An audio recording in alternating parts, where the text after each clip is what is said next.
Ladies and gentlemen, welcome to the desk studio. I am your man in Japan, Jay Contra, and I'm here with some Pokemon pickups.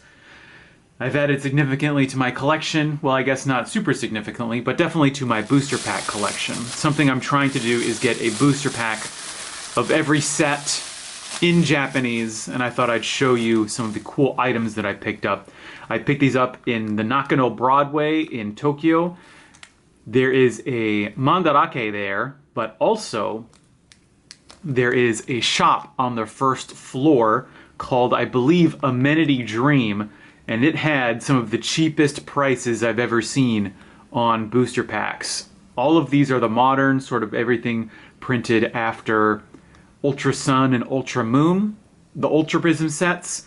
So these are the sets that have been printed in the last 2 years, and because there was a huge reprint wave of both the sets themselves and then the release of not Shiny GX, I wish.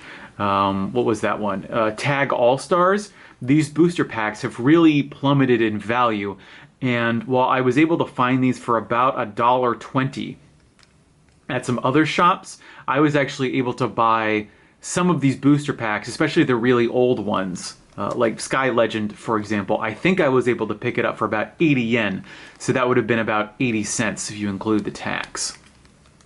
Got GG Endo, Full Metal Wall. These are some, oh my god, I love the Japanese packs. I'm gonna be honest, when I look at the English packs, I haven't collected English Pokemon cards in 20 years, and I think that the modern booster pack designs for the English are just not really that great. And here we go, Sword and Shield. We're going into the V series. Just gonna keep these, you know, these aren't things that I'm going to open. I just really want to have a pack of every set. So there we are. There's all of the booster packs I was able to pick up. It's kind of crazy here in Japan. We get a new set almost every month. And you know, if you're only spending $1.20, you know, even at most $1.50 or even $5 for the high class packs. Make sure I want to show you the backs first. It's quite easy to pick up, you know, a certain set of things if you're smart about it here in Japan. What I'm gonna do is a lot like my previous video. I picked up a lot of cards from the Nakano Broadway Mandarake location. I'm gonna read the labels, I'm gonna show you what these things are, and hopefully give you a little bit of useful information if you're here in Tokyo visiting and you want to pick up some cards yourselves. So starting off, what did I get? What is this card gonna be? For $1.50, 150 yen plus tax, I picked up a holographic Raichu. Hope you can see this properly. There we go. From Fossil. What am I missing from Fossil? I might have actually, this might complete my set. No, I need Moltres. That's what I need. I need a Moltres card. Let's see. Why was Raichu $1.50? Excuse me. So let's see. So this is rated, yeah, sorry about the label here, folks. So this was rated at a Nami-Jo or Nami-Ue, however you read that kanji, I'm not sure. This should be above average. Now, what is that going to look like then? Oh, shoot, I should have brought my sleeves. Hold on, sorry, let me get the lamp. Look at that, I don't see, there's a couple, yeah, there's a little thing there. I don't want to scratch it to pull it off. You can see some fraying on the edges here. But overall, in good condition, you can see it's bent. That's really unfortunate. This is what you would expect. It's very uncommon to find bent cards in the binders that they store all of their loose cards in Mandarake, but this is what you would expect if you went to Surugaya or some other similarly non-climate controlled store. However, this is just for a binder collection. Also, it was $1.50, so I'm perfectly happy to have this Raichu and be one step closer to finishing my Fossil set. Now, I've got a big set that I'm trying to also complete is the Pokemon Vending set. Those are the Japan exclusive sets that were released, I mean, oh my god, almost, you know, 20 or 21 years ago. I can't remember what year they came out in. So what this is going to be is, it says Bihin, that means this should be considered mint. I'm actually kind of worried about the side edges here. This is going to be a Geodude. You'll notice that it has a very glossy finish. That's the trademark of these vending machine sets, as well as a lot of the early Japanese promos, because these would have been in a big sheet. The idea is you would go to a vending machine. It was a, what was it? It was a Bandai.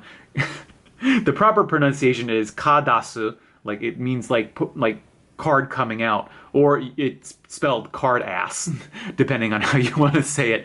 So these were on these nice glossy sheets that you would peel the card back from. And there were 3 sets, one for each Japanese version, red, green, and blue. The first set I want to say is blue, or I can't remember if it's red. But basically it's the Pokemon that you could get in that version are the Pokemon that you can get in the set itself. This is supposed to be mint. The front looks quite good. Not a lot of scratches. I don't know what PSA grade this would be. My only thing is that it's got this frayed edge here, and this was $6. The vending machine cards are very expensive, especially if you can find them in quality condition. Now, all the front of this is great, and so for my binder set, it's perfectly fine. That back, no, this is nowhere near a PSA even 9, maybe a 7. If you're lucky. I'm not sure. Someone could maybe educate me on what that would look like. Here we've got for $7. What did we pick up for $7? It is a Magneton from the Vending Machine series. I think it's going to be Vending Machine cards from here on out from what I picked up yesterday when I was out and about. So this is another above average card. $7, well, 700 yen, it's about $7 if you include tax. Mandarake does do tax-free, though, so you can save 10% compared to what I paid for this. Wow, yeah, beautiful front. I don't see, like, any scratches at all. This is a great, this is an actual, I think this is even in better condition. A little bit of corner wear. This is in, honestly, even better condition than the Geodude. That's great. So what did we pick up? $6. Here we go, $6, mint. What is it going to be? Oh, it's going to be Magnemite. There it is. Let's take a look at the card. Mint condition. Let's see what Mandarake's definition of mint condition is going to be. Not a lot of scratch. Nope, I don't see barely any scratches. I think this might, there's a couple of weird, I don't know what that is. I don't know if it's dust, but there's a couple of marks on the surface. But overall, oh, look at that back. This is an almost perfect back. Wow. I don't see anything wrong with this back now that I look at it. No corner wear, no edge wear. Good quality card. Here we go. So this cost 800 yen, $8, mint. There you go. That's what they say is mint. But again, with this kind of stuff, oh, it's Kazaam. No, Alakazam. Sorry, not Kazaam. Not the Shaquille O'Neal fantastic movie from the 1990s. This is another beautiful item. I love the artwork. So what's really great about the vending machine set is I believe, someone can correct me in the comments, but I don't think any of these were reprinted, or if they were, very few ended up being reprinted in English. So this is some of the most unique artwork you can get. Weird, I don't know if that's a print line there, something weird scratched there. Still, fantastic card. Love to have it. Love this artwork. Okay, what's this? 500 yen. $5 for an above average card. What's it going to be? It's going to be, oh, there we go. It's Abra. Let's take a look at Abra. So above average, no wear on the sides. That's one of the great things about these old Japanese cards is there's not usually a ton of wear on the corners, only if they ever saw play. And I doubt this one ever saw play anyways. Looking at the edges, a little bit. It's this is actually, it's better looking than the Geodude, honestly, so I don't know what the standard was for grading this, but whoever graded this was much harder than whoever graded the Geodude. Great card. Okay, here we go. $6 for a mint, for an allegedly mint card. Let's take a closer look. What have we here? Oh, it's Slowbro. There we go. Love that art. Is it Slowpoke becoming a Slowbro? Is it that evolution in action? Looking at it, not a lot of edge wear, great surface, beautiful gloss, no scratches on the surface. This is an excellent condition card. A little bit rough on the back. This must have gotten shuffled around a little bit on a table, but otherwise, Fantastic card. Now here we go. $8, 800 yen for a mint card. Oh yeah, that's why. It's Scyther. I gotta figure out my rhythm for this. Here we go. Yeah, look at that. Yeah, man. No, I don't think there's, I can't, a couple scratches. I don't know what this would rate. Does Wizards, no, sorry, not Wizards, does PSA actually grade? I mean, they must grade these cards, and I wonder what their standard is for very glossy cards versus the normal, you know, not quite matte finish, but definitely not this glossy in terms of the regular Pokemon cards. I'd be very interested to see their standards and to see what a PSA, what the difference between a PSA 9 and a PSA 10 vending set card looks like. Now these two are very special because I believe they complete a couple of sets that I've been looking out for here in Japan. Now the first one, these are going to be a bit more expensive because the first one is holographic Blastoise, meaning I have now finally finished my Japanese base set. Now okay, so I don't know if we went into this in my previous opening video, but here we've got, so there's your price. It was 1,200 yen, $12. Now, this is the Q-Ura. That means it's the old back. It's this old back here, not the new one that you might be used to if you've bought any new modern Japanese cards.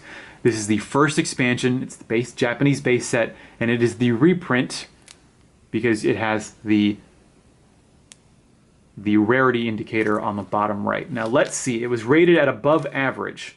Let's see what an above average Blastoise looks like. I don't see anything wrong with the foiling. Foiling looks great, no scratches, no weird, a little bit of edge wear you can kind of tell. I hope maybe you can see it on the camera. There's some little specks of the holographic foiling leaking through, not that much. Very happy to have this card. There is that bending though. Uh-oh, I'm getting my temperature reading on my camera is getting really bad, so I'm gonna try and do this quite quickly, and here we go. It's Charizard. Holographic, I can't believe holographic Charizard at a regular rarity. Oh, I don't even have to, it's already opened. Holographic Charizard rated at regular or average.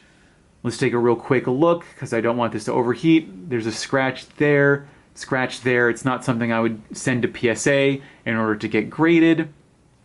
Looking at the back, a bunch of scratches. This might, I guess this would be light played or like very light played. It's certainly not mint. Maybe a PSA 6, but for $10 for Dark Charizard, very happy to have it. So that's it for this video. If you have any questions, if you're looking to buy cards from Mandarake, if you're looking to buy cards in Japan, leave me a comment. I do read the questions, and I'd love to have a Pokemon or a card-based Q&A sometime in the near future. So I've been your man in Japan, Jay Contra, saying thanks for watching, see you next time, and mahalo.